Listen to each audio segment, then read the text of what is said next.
Hello and welcome back to the channel, guys. If you're new here, my name is Arif, and in this video I'm going to talk about my MIM application to ESSEC Business School. This video is going to be very informative for someone who's planning to apply to ESSEC Business School or any other business school for that matter, because all the business schools mostly have the same components. So make sure you watch the full video. Also, I'm going to be putting up the timestamps over here, so if people who are interested in watching a particular section, feel free to skip to that. So without wasting any further time, let's get right into it. So when you apply to a business school for the MIM program, there are many components that are considered, but all of them can be categorized into 5 major categories. Firstly, your essay questions and your statement of purpose, which basically is called your application file.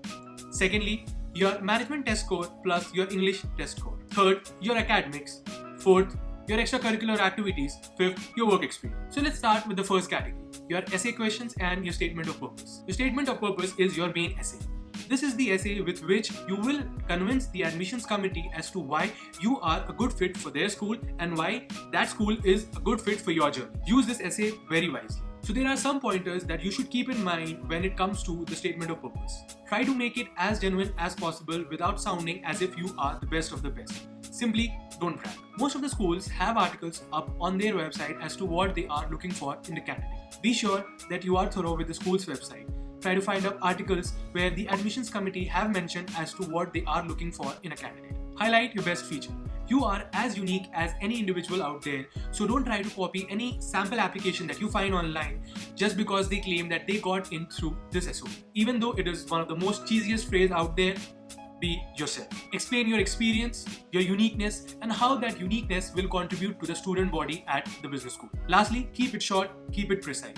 Your motivation letter should not be more than 1 page, or if in terms of words, it should not be more than 800 to 1000 words. So when it comes to ESSEC Business School for the MIN program, there are basically 3 essay questions.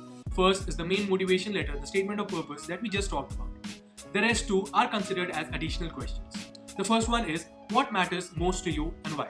Now for this essay question, try to dig deep into your life and try to find that one instance, that one event, or even multiple if you want, that actually signifies your morals, your values, your experiences, and that has shaped you as a person. Talk about your character and how you are built as a person, and not about your aptitude ability. The last essay question that you come across is optional and is stated as, provide any other details to the admissions committee that is not already detailed in your application. Now when you come to this part of the application essay, you might think I've already detailed everything else in the rest 2 of my essay, so I might as well leave this.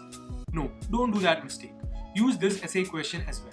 Use this question to highlight any weakness, any gaps that you might have had in your application which you were not able to justify anywhere in those 2 essays because of the word limit. Treat this essay in the same manner that you treated the rest 2 of the essays. So let's start with the second component, your management test score plus your English test score. The good thing about ESSEC is that they accept a wide variety of management test scores. They accept the GMAT, they accept GRE, and they also accept the CAT exam. Although ESSEC accepts all these test scores, I would suggest you to give the GMAT exam, as this will help you during your studies as well, because when you go out there trying to find jobs, some European companies do ask for your GMAT score. I was in a time crunch and only studied 1 month for the GMAT exam and scored a 690 and applied with that score. I have a video about that and I will link it here in the I button. To be on the safer side, I would actually suggest you to apply with more than a 690, but there can always be exceptions. In my batch itself, there are people with a score of 660, 670 as well, but there are also people with a score more than 740, 750, upwards till 760. For the GRE, the minimum score for our batch is around 317, 318, and the maximum score is around 330. For the CAT, the minimum is around 95 percentile, upwards till even 99.7. The most basic advice here again, try to score as much as possible. Even if people were selected with a 650, 660 GMAT, a 315, 316 GRE, or a 95 percentile in CAT, the other aspects in their profile were highly exceptional and top-notch. So don't bank upon these numbers and try to score as much as possible. Coming to the second part of the management test score, the English test score.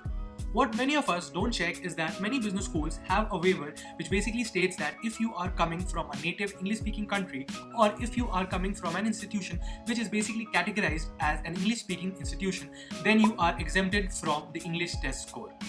So visit your school website and check if your school provides this exemption. I graduated from MIT, Manipal Institute of Technology, and it is considered as an English-speaking university. So what I did, I mailed ESSEC and told them that I graduated from MIT, and they mailed me back that I no longer need to submit an English test score. So coming to the third aspect of your application profile, your academics. Since MIM is an early career degree and is majorly focused on fresh graduates and people with little to no work experience, your academics from your bachelor school is still highly relevant and in some cases will give an accurate representation of your aptitude ability. But even if your school GPA is low, it isn't a deal breaker. In my opinion, if you can showcase that you were focusing on a lot of other things while in college, then your low GPA wouldn't be a major hiccup. Just to give you an example, I graduated from MIT with a GPA of 7.01 out of 10. Forget about exceptional, it might not even be considered average in some cases. You can very well compensate for an average or a low GPA with a strong GMAT or GRE score and various other components of your profile. Now comes the fourth part of your application file, your extracurricular activities. You can make this part as extensive as you can. If you know how to play an instrument, add it. If you know how to sing, add it. Dance, artwork, design, photography, you were part of any student bodies, add it. You can write, you can design websites, add it. Basically, anything apart from your college academics that you were a part of and you invested your time in, add it over here. In my case, I have been associated with graphic design for almost 8 years now and have been doing photography for the last 3 years. So I mentioned these two parts in my application and even provided them with my portfolio links so that they can check it all out. So before moving on to the last category, it would mean the world to me if you can just take a moment and hit that like button and subscribe to this channel if you have found this video helpful so far. I post videos like this every single week that focus on career, education, lifestyle and productivity. So coming back to the last category of your application file, your work experience. Since MIM is focused on freshers and people with little to no work experience, this part is not a deal breaker if you don't have any experience, or if you can justify your reason joining the MIM program right after your bachelor's. However, the student batch does consist of people with 1 year of work experience or even up to 2 or 2.5, 3 years of work experience. But some B schools do restrict you if you have more than 2 years of work experience, so make sure you check your school website properly. At MIT, in my second year, I was recruited into a startup as a part of a design team, and that is the first thing that I mentioned in my work experience. Obviously, apart from that, I mentioned my current work experience working as an analyst in Deloitte as part of the technology SAP. To conclude, I would say that the application process sure does seem daunting at first, but at the end, it is very rewarding. At the end of the application process, you will find so many things about yourself that were hidden from you before. And when you finally receive the mail of acceptance, the whole process seems like the best part. You remember your whole journey through your application process, the moments you were scared, the moments you went blank and had no idea what to write in your application. Just one last point I would like to add here before concluding this video. There are many counseling agencies out there which will help you make your application stronger, but I wanted to go through the whole process by myself, so I didn't opt for one. I trusted a few of my closest friends and family members and showed them the essays I wrote and made edits based on their valuable feedback. As I am someone who didn't go through this counseling process, I'm not the right person to advise you if you should do it or not. I know I said that was the last point, but I promise this is the last point. So when it comes to your CV, make sure your CV is not something very fancy. It's not a 2-page CV, 3-page CV, a colorful CV with red going in one corner, blue going in any other corner. Make sure that your CV is plain, precise, and gives an accurate representation of you as a candidate. There are many templates out there, but try to find a template that the business school approves. Omit something that is way into the past and only put in relevant things in your CV.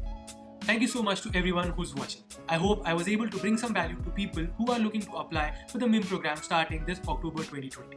If you find this video helpful, do hit that like button because this helps this video reach more people. And also, please share this video with your friends who are looking to apply for the MIM program starting this fall. As always, thank you for watching and I will see you in the next one.